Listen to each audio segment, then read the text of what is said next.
మూసీ నదికి సంబంధించినటువంటి దాని మీద ప్రభుత్వము ప్రకటించినటువంటి మూసీ రివర్ ఫ్రంట్ ప్రాజెక్ట్ మీద చాలా చర్చలు జరుగుతున్నాయి. చాలా అపోహలు, అవాస్తవాలు అన్ని కూడా ప్రచారం అవుతున్నటువంటి సందర్భంలో మూసీ జన ఆందోళన చాలా కీలకమైనటువంటి బాధ్యత తీసుకుని అనేక ప్రశ్నల్ని ప్రభుత్వానికి వేయటం జరిగింది.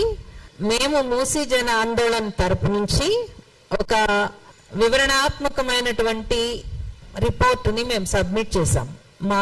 మా అభిప్రాయాలని, మేము మాట్లాడుతున్నటువంటి అంశాలని, లేవనెత్తుతున్నటువంటి ప్రశ్నలను అన్నిటినీ కూడా ఆ రిపోర్టులో మేము ఇచ్చాం. 14 ఏప్రిల్ ఇచ్చినటువంటి రిప్రజెంటేషన్కి 9th జూన్ 9వ తేదీ జూన్ నాడు మాకు ఒక సమాధానం వచ్చింది.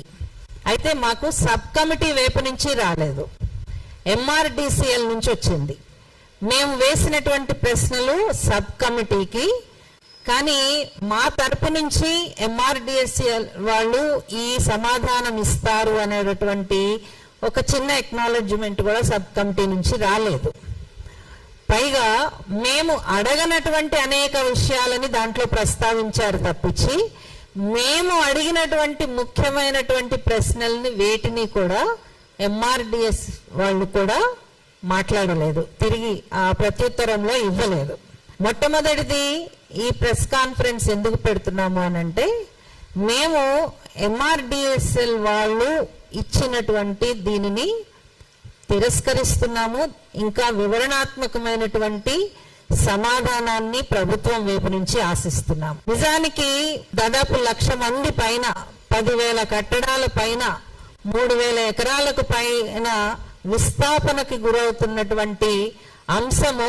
దీనిని ఎంత సీరియస్ గా తీసుకోవాలి ప్రభుత్వాలైనా కానీ తీసుకోకపోగా ఆ ప్రాసెస్ లో కూడా ఒక డెమోక్రటిక్ స్పిరిట్ లేకుండా చేస్తున్నారు. ఇది మేము స్పష్టం చేయదలుచుకున్నాము. మేమేం అడిగాము, మా రిప్రజెంటేషన్ లో మేమేం అడిగాము, మాకు వచ్చినటువంటి సంబంధం లేని సంస్థల నుంచి వచ్చినటువంటి ఒక సమాధానం ఎలా వచ్చింది తెలియచెప్పటం కోసం, ఇది ప్రజలకి బహిరంగంగా తెలియచెప్పటం కోసం ఈ ప్రెస్ కాన్ఫరెన్స్ ని మేము నిర్వహిస్తున్నాము.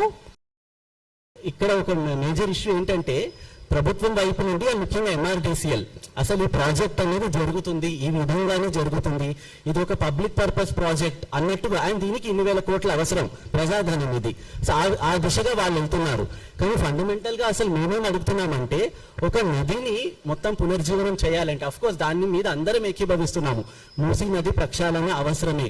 అది టాక్సిసిటీ, మున్సిపల్ వేస్ట్ అయినా ముఖ్యంగా అసలు ఇండస్ట్రియల్ వేస్ట్, కెమికల్ వేస్ట్, దాన్ని ట్రీట్ చేయాలి. కానీ దానికి సంబంధించిన రెస్పాన్స్ కానీ, ప్లానింగ్ కానీ, బడ్జెటరీ అలొకేషన్ కానీ ఎక్కడ కనిపించట్లేదు. సో అండ్ అదే విధంగా మీ అందరికి తెలిసి ఉంటుంది, డిసెంబర్ 2025లో జియో నెంబర్ 921 అని విడుదల చేశారు. ఆ జియో నెంబర్ 921లో దాదాపు 3,300 ఎకరాల భూమి, 10,017 10,000 స్ట్రక్చర్స్ ని అక్వైర్ చేస్తాము అని కూడా ప్రభుత్వం వాళ్ళకి నోటిఫికేషన్ ఇష్యూ చేశారు. అండ్ ఆ నోటిఫికేషన్ జారీ చేసింది 2017లో. ముందు బీఆర్ఎస్ ప్రభుత్వం ఏదైతే భూసేకరణ పునరావాస చట్టాన్ని బీఆర్ఎస్ ప్రభుత్వం నిర్వీర్యం చేసిందో ఆ అమెండ్మెంట్స్ ఆధారంగానే ఇప్పుడు కాంగ్రెస్ ప్రభుత్వం కూడా నోటిఫికేషన్స్ ని ఇష్యూ చేస్తున్నారు. సో మేము ఈ ఫండమెంటల్ క్వశ్చన్ ని అడిగాము, బీఆర్ఎస్ వాళ్ళు తీసుకొచ్చిన డైల్యూషన్ ని.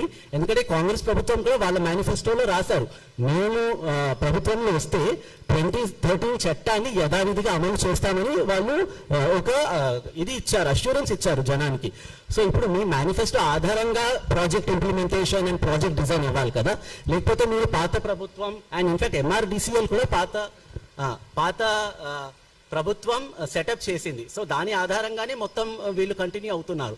So these are some fundamental questions. And మూడవది, రివర్ రిస్టోరేషన్ చేయాలంటే మీరు దానికి సంబంధించిన ప్లానింగ్ వేరే విధంగా ఉంటుంది. రివర్ బేసిన్ లో చాలా వరకు మీరు ఒకవేళ టాక్సిసిటీని అడ్రస్ చేయాలంటే దానికి సంబంధించిన టెక్నికల్ రెస్పాన్సెస్ ఏంటి, దాని ఆధారంగా చేయాల్సిన డిపిఆర్ ఏంటి, అసలు ఇంత ఇప్పటి వరకు అంటే సీఎం గారు మాట్లాడింది అండ్ ఎంఆర్డిసిఎల్ వాళ్ళ ప్రెజెంటేషన్ ప్రకారం కూడా చాలా వరకు కాంక్రిటైజేషన్ సంబంధించి వాళ్ళు డీటెయిల్స్ ఇస్తున్నారు.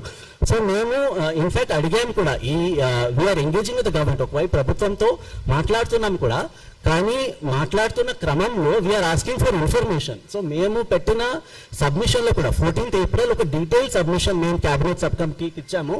అందులో చాలా కొన్ని కాపీస్ కూడా మేము షేర్ చేస్తాము. చాలా డాక్యుమెంట్స్ అంటే ముఖ్యమంత్రి గారు on the floor of the assembly 1st January కొన్ని డాక్యుమెంట్స్ కి రెఫర్ చేశారు. అసలు ఆ డాక్యుమెంట్స్ ఎక్కడ పబ్లిక్ డొమైన్ లో ఉన్నాయా, ఇప్పటి వరకు డిపిఆర్స్ దీనికి సంబంధించి ఏమైనా పబ్లిక్ డొమైన్ లో మీరు పెట్టారా, లేదు. ఎన్వైరన్మెంటల్ ఆస్పెక్ట్స్ కి సంబంధించిన డాక్యుమెంట్స్ ఏమైనా పబ్లిక్ డొమైన్ లో పెట్టారా, లేదు. నేషనల్ రివర్ కన్జర్వేషన్ అథారిటీ కేంద్ర ప్రభుత్వాన్ని వీళ్ళు 3,000 కోట్ల వరకు అడిగారు. సో దానికి సంబంధించిన ఏమైనా డాక్యుమెంట్స్ పబ్లిక్ డొమైన్ లో పెట్టారా, లేదు. సో అసలు ఏ డాక్యుమెంట్స్ పబ్లిక్ డొమైన్ లో లేకుండా మేము సంప్రదింపులు చేసేస్తాము ఈ ప్రాజెక్ట్ ముందుకు వెళ్ళిపోవాలంటే this is not democratic and correct way of functioning. So మేమేం రాసామంటే మా సబ్మిషన్ లో the cabinet sub committee should kindly furnish all these documents. మీరు పబ్లిక్ డొమైన్ లో ఇదంతా పెట్టండి. ఇంకా చాలా దేశ long list of documents maps కి సంబంధించి అసలు మొత్తం రివర్ బౌండరీస్, మార్కింగ్స్, అసలు ఏ విధంగా వీళ్ళు నిర్ణయాలు తీసుకుంటున్నారంటే 10,000 స్ట్రక్చర్స్ దాని క్రైటీరియా ఏంటి, ఏ ఆధారంగా డిసైడ్ చేశారు, 3,300 ఎకరాల భూమి ఏ ఆధారంగా డిసైడ్ చేశారు. సో ఈ అన్ని అంశాల మీద కూడా ఒక స్పష్టీకరణ అవసరం. ఆ రివర్ బౌండరీకి సంబంధించి బఫర్ జోన్ ఎక్కడి నుంచి స్టార్ట్ అవుతుంది, how has that been decided. So ఈ అన్ని అంశాల మీద మీరు ఇన్ఫర్మేషన్ పబ్లిక్ డొమైన్ లో పెడితే